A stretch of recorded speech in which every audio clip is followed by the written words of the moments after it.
बायोसार प्रयोग द्वारा चाषी माने अनेक गुड़िए सुविधा पाई थांती। यह माटी रे अणुजीव संख्या वृद्धि करे, वायुमंडलीय जबखारजान विबंधन हुए, माटी रे थिबा फॉस्फोरस और पोटास को सहजरे गछ को उपलब्ध कराए। यह फल गछर अभिवृद्धि अधिक हुए और माटी रु दूर थिबा फॉस्फोरस को संचालन करी उद्भिद को जोगाए। साधारणतः ढीप जमी रे एजोटोबैक्टर एवं मझियाली और खालुआ जमी रे एजोस्पिरिलम व्यवहार करा जाए। एजोटोबैक्टर एवं एजोस्पिरिलम बायोसार मिश्रित भावरे मध्य सबु प्रकार धान जमी रे व्यवहार करा जाई पारे।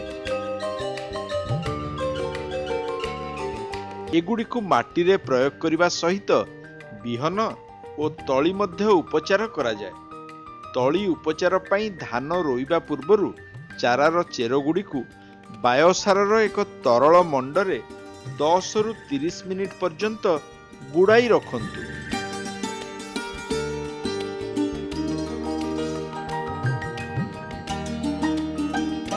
यह परे जाई तली को रुअंतु।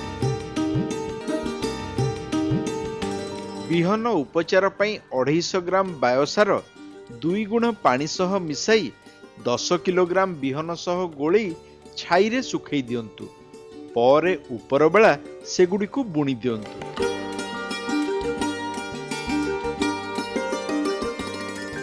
माटी रे बायोसार प्रयोग करने को हेले हेक्टर प्रति 3 किलोग्राम बायोसार को कंपोस्ट सह भल भावे मिसई माटी रे प्रयोग करंतु।